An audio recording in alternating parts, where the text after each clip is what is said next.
Justement, s'il maîtrisait bien, il ne dirait pas ce que je pourrais traiter d'ineptie. Vous dites d'ineptie. Ce sont des non, c'est un ancien président mais je le respecte, qui a fait 18 ans. Je respecte la fonction, mais quand l'homme dit des choses qui ne sont inexactes, quand l'homme profère des mensonges, j'ai le devoir de le dire. Kabila est en train de mentir? Il ment. Okay. Parce que Tshisekedi n'est pas un tyran. Tshisekedi n'est pas un dictateur. Au contraire, Félix Tshisekedi est celui qui a instauré une véritable démocratie ici. La démocratie ne s'est jamais mieux comportée dans notre pays que sous Tshisekedi. Il n'y a pas de prisonniers politiques. Les prisons ne sont pas remplies de gens. À son époque, quand il y avait des manifestations, vous étiez là, Delphin. Vous le savez bien. Les gens mouraient dans les manifestations. On tirait. Vous parlez de Rossi Mukendi? Mais bien sûr, il y a des morts qui sont là. Malheureusement, les morts ne parlent pas, mais leur mémoire est encore vivante. Mais sous votre régime, il y a aussi des morts, hein, Issa. Non, on n'a pas tiré sur des manifestants. Okay. On n'a jamais tiré sur notre population. Il y a eu peut-être eu des morts, mais ce sont des morts. On fait des enquêtes et on saura qu'est-ce qui s'est passé. Mais il n'y a jamais eu la police qui tire sur des manifestants. Non, les gens ont le droit de s'exprimer. La preuve, aujourd'hui même, pendant qu'on est en guerre, il y a des gens qui peuvent avoir un discours encore critique même envers le pouvoir, même si ce n'est pas le moment de l'avoir. Parce que nous sommes une démocratie. Vous voyez, la liberté de circulation existe encore. On n'a pas bloqué et figé le pays. Parce que Tshisekedi, c'est un véritable démocrate. Mais simplement, il y a des limites qu'il ne faut pas passer. Il y a des lignes rouges qu'il ne faut pas passer. Et la ligne rouge, le président Tshisekedi, je me rappelle, il l'avait dit lors d'une prise de parole à Mbujimaï, à l'époque, il avait dit qu'il se dressera contre tout Congolais qui mettra en péril la sécurité de ce pays. Pourquoi? Parce que la sécurité, c'est la base de tout. Si donc Kabila met en péril la sécurité de ce pays. Mais le président a été clair pour que les choses soient clairement dites, mon cher Delphin, dans aujourd'hui l'agression qui nous est menée par le Rwanda, à travers, comme on dit, des pantins congolais, c'est-à-dire des marionnettes qui sont là, montées, financées, aidées par le Rwanda. Il y a deux volets dans cette soi-disant rébellion congolaise. Il y a d'une part le M23. Le M23, comme je vous ai dit, ce n'est que l'avatar de ce qu'a été le CNDP, que ce qu'a été le RCD, qu'a été le M23-1, M23-2. C'est-à-dire ce sont des Rwandais ou des Congolais traîtres à leur nation qui prennent les armes pour tuer leurs frères. Et ça, c'est le Rwanda qui... Ce sont des marionnettes du Rwanda, des pantins, comme dirait le chef de l'État. Laissez-moi terminer. C'est quand même fort. Laissez-moi terminer. Laissez-moi terminer. Mais c'est quand même fort. Laissez-moi terminer. Parce que Cholle les appelle les hommes courageux. On reviendra sur Cholle. On reviendra sur l'évêque Cholle. De l'autre côté, vous avez l'AFC, l'Alliance du Fleuve Congo, qui, eux, ce sont les enfants de Kabila, de Joseph Kabila. Vous dites? Ce sont les enfants de Joseph Kabila. C'est-à-dire... L'AFC Nangaï. Bien sûr, c'est ce que le chef de l'État l'a dit. Et il l'a très bien dit. Les gens ont faim de ne pas comprendre. Mais il a été clair. Il a dit, là, le M23, c'est le Rwanda. L'AFC, c'est Kabila. Et les deux se sont mis ensemble pour attaquer le pays. Donc ces gens-là se sont liés pour agresser la RDC, pour tuer leurs frères. Vous savez qu'on est après de 8000 morts à Goma actuellement. Vous avez vu les images qui ont circulé aujourd'hui sur Internet, de jeunes, une quinzaine de jeunes qui ont été lâchement assassinés par justement ces forces d'occupation menées par le M23 et par ces gens tels que Nanga. Donc c'est ça la réalité du terrain. Donc quand M. Kabila, ancien président, comme je dis, je respecte la fonction parce qu'il a été président de notre pays. Mais quand la personne dit des mensonges, il faut pouvoir le dire que ce sont des mensonges, que ce n'est pas vrai, parce que ce sont des contre-vérités. Quand vous regardez les faits, Tshisekedi n'est pas un tyran, il ne peut pas le dire. Et il ne faut même pas donner beaucoup d'importance à ça, parce que comme je vous dis, c'est une manœuvre de diversion. Nous sommes dans la démocratie, mais et de ne pas rester sur la réalité aujourd'hui, c'est qu'est-ce que l'on fait pour répondre, réagir, se défendre et restaurer notre souveraineté face à l'agression du Rwanda. Mais répondez quand même aux questions qui inquiètent. Je vous ai répondu. Quand vous dites que Kabila, ce n'est pas un modèle, Tshisekedi, ce n'est pas un tyran, Tshisekedi, ainsi de suite, est-ce que vous comprenez que Félix Tshisekedi est le mal de la République? Pourquoi?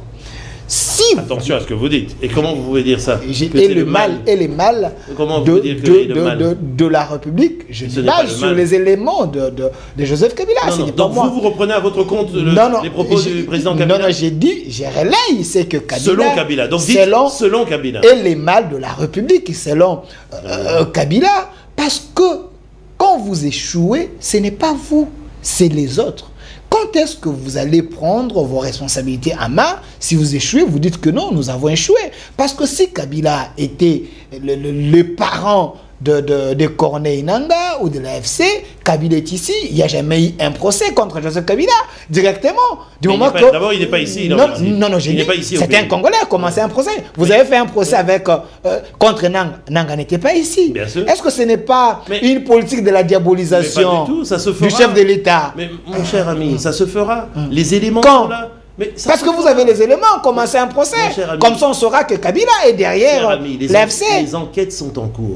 Et vous verrez, dans les jours et les semaines qui suivent, les enquêtes sont en cours. Les preuves sont là. Parce que quand le chef de l'État le dit à 2 reprises, il avait dit la première fois au mois d'août, quand il a été interviewé à Bruxelles par Christian Lusakoueno de Top Congo, il l'a dit. Derrière cette pseudo-rébellion de l'AFC, c'est... mon prédécesseur, je répète les mots du président, donc c'est-à-dire Joseph Kabila. Il l'a redit hier quand il parlait justement il l'a redit en Allemagne, pardon, quand on était à Munich, il l'a dit que c'est Joseph Kabila qui est derrière l'AFC. Et c'est la vérité parce que les preuves sont là, les éléments sont là. Laissez faire le travail de la justice, vous savez. La justice a son temps, qui n'est pas le temps médiatique. Une justice instrumentalisée selon les opposants. Ça, vous pouvez dire ce que vous voulez, mais la justice a son temps, qui n'est pas le temps médiatique, qui n'est pas le temps des communiqués de presse, des tweets et autre chose. Donc de ce point de vue-là, c'est la vérité. D'abord, Monsieur Joseph Kabila, la situation dans laquelle on est, c'est lui qui a même reconnu ça, en 2009, quand il a signé les accords. C'est là qu'il y a eu brassage, c'est là qu'il y a eu fusion, c'est là qu'il y a eu intégration de ces gens du M23 version... les Congolais du M23. Ouais, mais oui, mais ces gens, ils avaient prêté allégeance au Rwanda. Donc quand ils sont rentrés dans les forces armées du Congo, ils sont venus en voulant mettre en œuvre l'agenda du Rwanda, cet agenda dont je vous ai parlé, l'agenda de cette volonté de puissance et de domination que le Rwanda veut exercer sur le Congo, que le Rwanda d'ailleurs a exercé sur le Congo durant 22 ans, c'est-à-dire de 1997 jusqu'à 2019. C'est depuis que Tshisekedi a été élu. Jusqu'à 2019. Oui, parce que depuis que Tshisekedi a élu, Tshisekedi a essayé d'inverser la tendance. Joseph Kabila était le président. Quand vous dites que en le 2019, Rwanda... c'est Tshisekedi. Non, en 2019, c'est Tshisekedi. Joseph Kabila était le président jusqu'à 2018. Mais bien Comment sûr. vous dites que le Rwanda... Mais il était sous le joug du Rwanda. Vous le savez bien. Joseph Kabila. Mais bien sûr. Non, il avait vaincu le M23 et le Rwanda. Il a vaincu le M23. Entre Joseph Kabila et Paul Kagame, il n'y avait pas mariage, mais plutôt c'est vous, les régimes Tshisekedi. Notre armée était infiltrée. C'est pour ça aujourd'hui on a des résultats qui ne sont pas des résultats probants. Pourtant, nous avons de vaillants combattants, nous avons de vaillants soldats. Mais malheureusement, l'encadrement, à un certain degré, a été infiltré justement par ces processus de brassage, par ces processus de mixage. Et c'est pour ça que le chef de l'État dit, et il est clair là-dessus, et c'est cohérent dans ce qu'il dit, il dit « Je ne négocierai jamais avec le M23 ».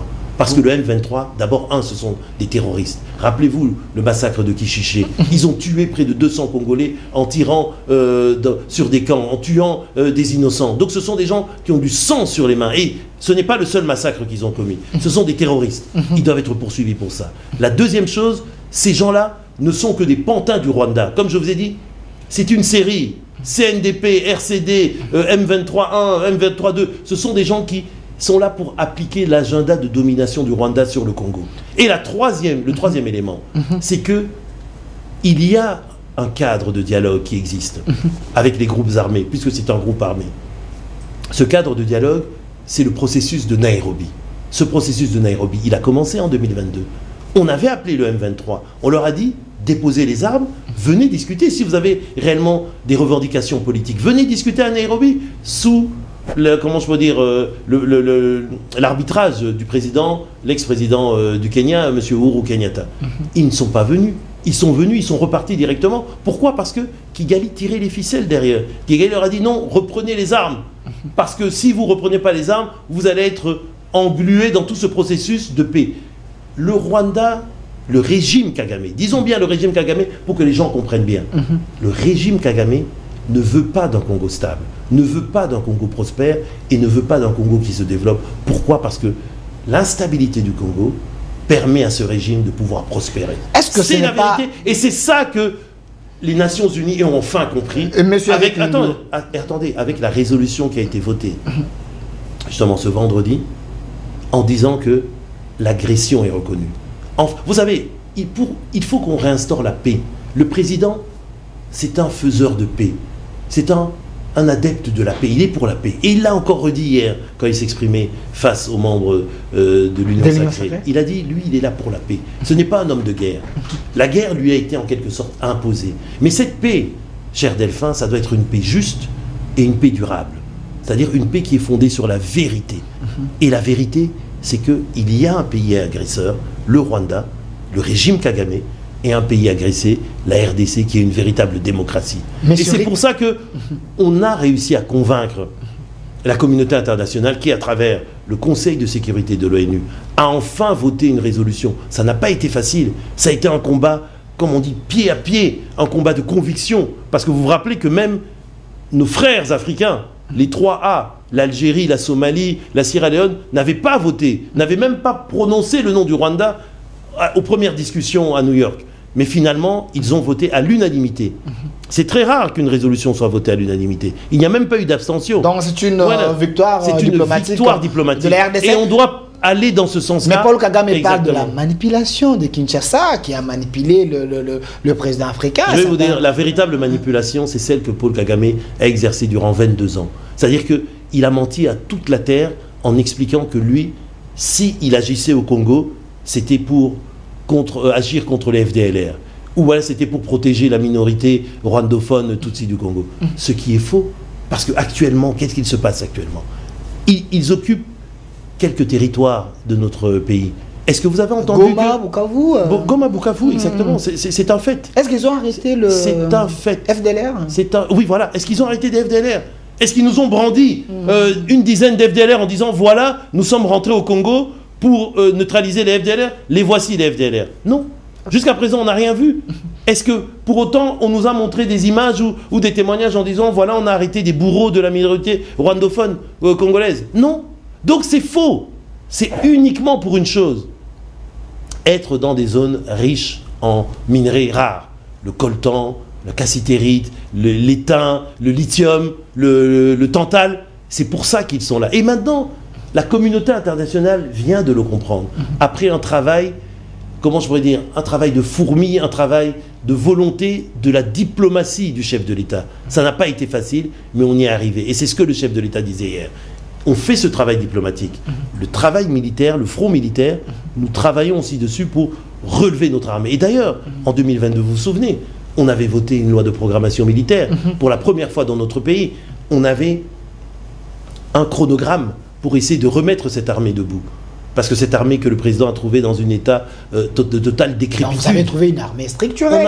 Nous avons encore la vidéo du chef de l'État qui... Il a dit qu'il a trouvé une armée de braves. Structurée. Mais cette armée, malheureusement, à l'épreuve des faits, cette armée n'était pas structurée parce qu'elle était infiltrée. Et justement, cette armée, on voulait la remettre en place à partir de 2022 et c'est à ce moment-là que les Rwandais nous ont attaqués fin 2021 et puis ils ont accentué les choses en 2022. Donc, de ce point de vue-là, on a compris. Et les choses doivent être claires pour notre population. Cette guerre, c'est une guerre existentielle. C'est une guerre d'indépendance. On doit gagner notre indépendance. Attends, parle d'une guerre d'épuration. C'est une façon de le dire. Mais moi, je dis une guerre d'indépendance parce que ce n'est qu'au prix de la victoire que l'on va garder notre indépendance et notre souveraineté. Parce que si on perd cette guerre, on sera sous le joug, sous la domination du régime de Paul Kagame. Alors, M. Eric Nindou, j'ai parlé avec un opposant, je le cite, il m'a appelé, Jean-Claude Vwemba, qui m'a dit, Delphin, vous êtes un peu distrait, il ne faut pas vous contenter des sanctions des États-Unis, ainsi de suite, du moment que Tshisekedi lui-même, dans son armée, il continue à faire confiance aux généraux sanctionnés par les États-Unis. Donc, ce n'est que de la poudre aux yeux, ce que les États-Unis ont fait à James Kabarebe. Et les autres S, vous vous contentez de ces sanctions mineures. Il fallait sanctionner Paul Kagame, il fallait sanctionner Nanga, vous sanctionnez James Kabarebe qui est déjà un vieux déjà au soir de sa vie. Et quelles sont les retombées de ces sanctions présentement? Je vous explique. Ce monsieur-là, James Kabarebe, c'est l'instrument de la destruction de l'armée congolaise. C'est le fossoyeur de l'armée congolaise. C'est lui qui, en 97, a été nommé chef d'état-major de l'armée congolaise. Et c'est à ce moment-là que le travail de sape a commencé. Le travail pour détruire l'armée congolaise.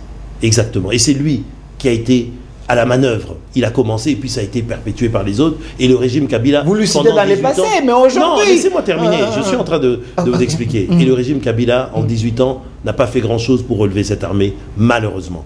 Ensuite, ce monsieur-là, il est aujourd'hui ministre d'État du gouvernement rwandais. Donc si vous lisez bien la résolution 2773, qui est celle qui condamne le Rwanda, cette résolution, qu'est-ce qu'elle dit? Non, pas la résolution 27. La résolution le dit aussi, mais je veux dire les sanctions américaines. Pardon. Si vous lisez bien les sanctions américaines du Trésor américain, il condamne ce monsieur parce que c'est lui le lien entre le gouvernement rwandais, le régime Kagame et le M23.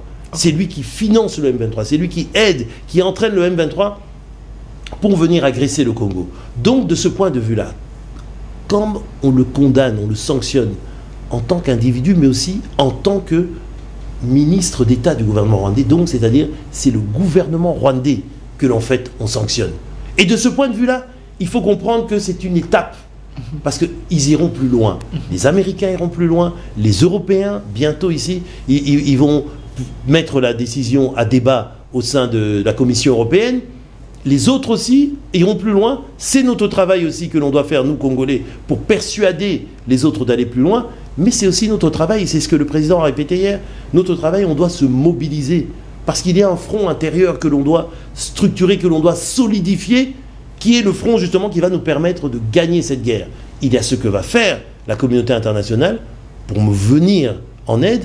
Pourquoi ils nous viennent en aide? Pas parce qu'on a des beaux yeux, pas parce que chacun a ses intérêts. Vous savez très bien le jeu trouble de certaines puissances que je ne vais pas citer ici, qui ont à la fois des intérêts avec le Rwanda et des intérêts avec la RDC, mais à un certain moment, les gens sont indignés.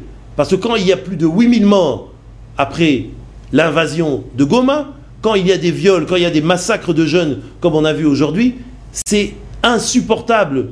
Et c'est une violation du droit international.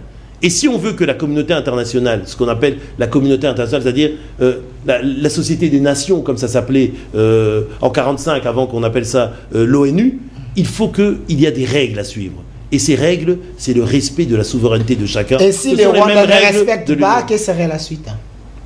Eh bien, le Rwanda sera sanctionné. Parce que vous vous contentez de ces sanctions. Non. Si les Rwandais ne respectent pas... Je vous ai dit qu'on ne se contente pas de ces sanctions. Pour être clair avec vous, nous ne sommes pas satisfaits de ces sanctions, mais nous sommes optimistes. La différence, elle est laquelle? La satisfaction, on dit, c'est très bien, c'est ce qu'on voulait. Non.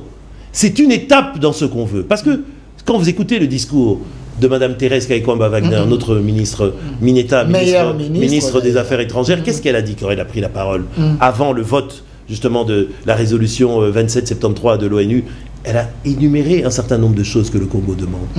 La condamnation du Rwanda, des sanctions ciblées contre des responsables du régime rwandais, le fait d'interdire au Rwanda de fournir encore des troupes aux Nations Unies, le fait de ne plus acheter de minerais critiques venant du Rwanda, parce que ces minerais sont mélangés pour la plupart et viennent de la contrebande du Congo, le fait d'isoler le Rwanda, même de toutes les instances. C'est pour ça qu'on est même allé jusqu'à parler avec le Bayern de Munich, Arsenal et je crois le PSG, pour leur dire, quand vous portez Visite Rwanda, vous êtes en train de valoriser un pays qui est un pays criminel, un régime, je dirais. Parce qu'il ne faut pas parler de pays, il faut parler de régime. Un régime criminel, un régime qui sème le chaos et la violence chez son voisin, sans raison, à part la raison de vouloir exploiter et dominer les autres. Donc c'est ça la réalité. Vous comprenez? Ces sanctions, ce n'est pas une fin en soi, ce n'est qu'une étape. Mais ça veut dire que, enfin, le mouvement a changé. Parce que je vous ai dit que pendant 22 ans, Kagame a raconté à tout le monde que lui, quand il venait au Congo, c'était, comme je dis, pour chasser les FDLR. ou bien alors c'était pour protéger la minorité rwandophone Tutsi du Congo. C'est faux. Les FDLR, ils sont réduits à portions congrues. Et on l'a dit plusieurs fois. Il y a eu même des actions conjointes avec le Rwanda pour faire rentrer chez eux des FDLR. Et qu'est-ce qu'il faisait le Rwanda? Le régime Kagame, il les reprend, il fait un lavage de cerveau, il les recycle, et puis il les renvoie sous forme de M23 pour pouvoir combattre contre nous. Donc c'est une totale supercherie. Et puis pour la minorité, même pas la minorité, je veux dire, pour les Congolais rwandophones.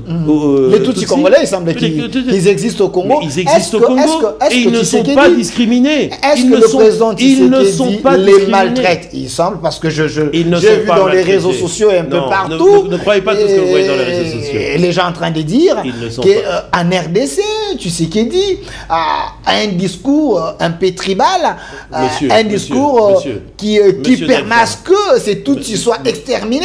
Est-ce vrai? Monsieur Delphin, vous connaissez les ONG, genre Human Rights Watch et tout cela. S'il y avait vraiment de la discrimination, s'il y avait des massacres de Tutsis congolais, vous ne croyez pas que ces gens feraient des rapports? Vous ne croyez pas qu'il y aurait des gens qui prendraient la voix et qui crieraient? Il n'y a pas de rapport dans ce sens-là? Il n'y a aucun rapport. Présentez-le-moi. Aucun rapport. Il y a peut-être parfois des frictions comme celle qu'il y a eu entre deux tribus ici au Bandundu. Mais ça ne veut pas dire qu'il y a une politique d'État de discrimination. C'est ça la différence qu'il faut comprendre. Il n'y en a pas eu. Regardez, le chef d'État a reçu des notables de la communauté Banyamulenge, justement. De la communauté des Congolais Tutsi rwandophones. Mais voilà. Et le président, et parmi les rwandophones, il n'y a pas que les Tutsis, il y a aussi des Hutus. Il y a aussi des Hutus congolais. Donc c'est ça qu'il faut bien comprendre. En fait, et ça c'est important, donnez-moi quelques secondes pour expliquer ça. Cette question, elle est vraiment... En fait, ce qui se passe, c'est que le régime Kagame ne veut pas que le Congo soit un pays qui vive en paix, où nos 450 tribus puissent vivre en harmonie. Qu'il y ait des frictions entre les tribus, qu'il y ait, comment je voudrais dire, parfois des batailles à cause surtout de problèmes fonciers. On le sait, mais ça, ce sont des choses d'ordre public que l'on gère par la puissance publique, la police, l'armée s'il faut. Mais il n'y a pas de politique d'État discriminante ou violente à l'égard d'une minorité au Congo. Ça n'existe pas. Et les faits sont là. Est-ce qu'il y a d'abord des minorités au Congo? Il n'y a pas de minorité puisque personne n'est majoritaire. Nous sommes tous des minorités. Les 450 tribus sont toutes minoritaires puisqu'elles cohabitent. Il n'y a pas une tribu qui a 50% et plus. Ça n'existe pas au Congo. Vous comprenez? Et donc, de ce point de vue, quel est le fond de la question? C'est qu'au Rwanda, il y a essentiellement 3 tribus. Les Tutsis, les Hutus et les Twa, qui sont ce qu'on appelle les Pygmées. Les Tutsis sont minoritaires. Et le problème, c'est que M. Kagame, qui lui est de l'ethnie Tutsi, qui a pris le pouvoir dans les conditions que vous savez, après une guerre, après le malheureux génocide que nous tous nous condamnons, il ne veut pas qu'il y ait cet équilibre. Parce que normalement, dans un État démocratique normal, un homme, une voix, ferait qu'au Rwanda, ce serait un Hutu qui serait sans doute président. Mais ça, il ne le veut pas. Alors, il projette ce problème dans les autres pays. À côté du Rwanda, vous avez un pays comme par exemple le Burundi. Où il y a aussi des Hutus, des Tutsis et d'autres. Et pourtant, ce pays a trouvé une équation normale et une équation qui a instauré une paix durable. Avec un rapport, si on peut dire, proportionnel, qui n'est pas celui de la réalité. Il y a peut-être aussi 30% de Tutsis et combien 60% de Hutus et 10% de Twa. Mais là-bas, ils ont fait un rapport 60-40. Ça veut dire que les Tutsis ont une proportion donnée, artificielle, de 40% et les Hutus de 60%, mais ils ont trouvé leur équilibre et c'est la paix. Nous allons, parfois au Burundi, nous sommes allés avec le chef de l'État.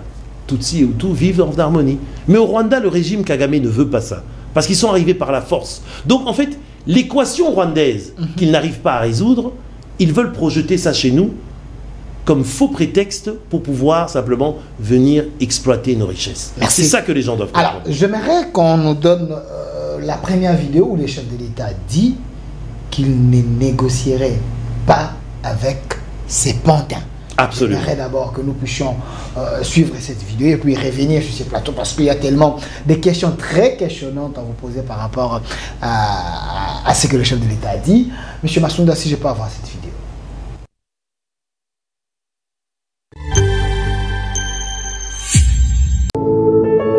Puisque nous sommes tous Congolais, nous n'avons qu'une seule nation, la République démocratique du Congo, notre patrie. Nous avons le devoir de l'aimer et l'obligation de la faire développer à travers notre sens patriotique et nos belles actions. Chers patriotes, il est temps. Je ne veux pas discuter avec des pantins. Les pantins ne vont jamais parler de leurs problèmes. Les pantins, quand ils sont en face de vous, ils vont répéter le message de leur maître. Alors, tant qu'à faire, je préfère parler avec leur maître. Et quand vous avez vu, nous avons parlé avec leur maître. Nous sommes arrivés au 15 décembre. Qu'est-ce qui s'est passé? Il a fui. Dialogue, oui, je veux un dialogue, mais dialogue pour qu'on foute la paix définitivement à mon pays. Qu'on nous laisse évoluer tranquillement vers notre développement. Je ne veux pas de dialogue pour qu'on se retrouve encore avec des brassages et des mixages qui, dans quelques années, vont donner encore lieu à des guerres.